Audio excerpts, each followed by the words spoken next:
अगं काय गौरी, तुला एवढे दिवस बोलवते ते आज वेळ मिळाला होय? एवढी कशात बिझी असतेस बाई? अहो माझ्या मुलीचं स्कूल असतं ना. अगं पण तुझी मुलगी तर आता दुसरीला आहे ना.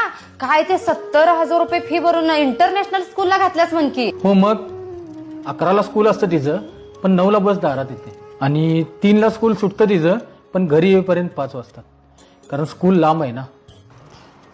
येऊन फ्रेश होते तोपर्यंत 6 वाजता पुन्हा तिचं ट्युशन असतं, 8 वाजताच घरी येते. घरी आली की तिचा होमवर्क असतोच, फुल डे बिझी शेड्यूल असतो तिचं.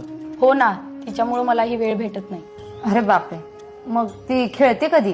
आम्ही संडेला घेऊन जातो तिला गार्डनला, आणि हेच वय आहे ना काहीतरी करून दाखवायचं. आता तुम्ही बघताय ना कॉम्पिटिशन किती वाढले. नाही, बरोबर आहे तुमचं, मुलांचं भविष्य महत्वाचंच आहे. पण तुमची मुलगी 9ला जाते, ते रात्री 8 पर्यंत बाहेरच असते. सकाळी 2 तास, रात्री 2 तास तिचे प्रवासातच जातात. आपल्याला इथं गल्लीत एक तासभर कुठतर प्रवास करून आलो पण आपल्याला कंटाळा येते, पण ते मूल एवढं 2-2 तास प्रवास करते का? तर भविष्य चांगलं झालं पाहिजे. खेळायला मिळत नाहीये, रविवारी फक्त कुत्र्याला फिरवल्यागत त्याला गार्डनला फिरवून आणायचं का? तर भविष्य चांगलं झालं पाहिजे. आपल्या अपेक्षांचं ओझं आपण त्यांच्यावर का लादताय तुम्ही? आपण कधी केला होता का एवढा अभ्यास? आपल्या आई वडिलांनी एवढं कधी बांधून ठेवलं होतं का? आणि आपण राहिलो होतं का? मेन म्हणजे मुलांचं भविष्य चांगलं झालं पाहिजे, ह्यासाठी ढीगभर पैसा भरून महागड्या शाळेतच आणि लांबच्या शाळेत घातलं पाहिजे असं काही नाहीये. शेजारच्या, घराजवळच्या कुठल्याही चांगल्या शाळेत घालून मूल शिक्षण घेऊ शकतंय. त्या मुलाचं भविष्य बनवण्याच्या नादात त्याचं बालपण तुम्ही घालवताय हो. ते एवढं नका एवढं लेकरू दिवसभर घरापासून लांब असते, तुमच्यासोबत तर त्याला वेळ पण भेटत नसेल.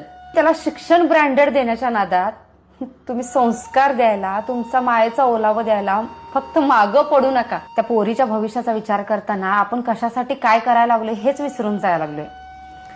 तुम्ही पैशाच्या मागं, कारण ढीगभर फी भरायची आहे, पोरगी शिक्षणाच्या मागं, आणि हे सगळं करता करता पोरगी तुमच्याशिवाय जगायला शिकून जाईल.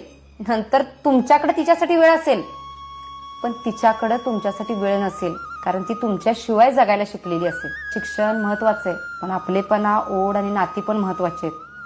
मग आपण कशासाठी काय करतोय हे फक्त विसरू नका.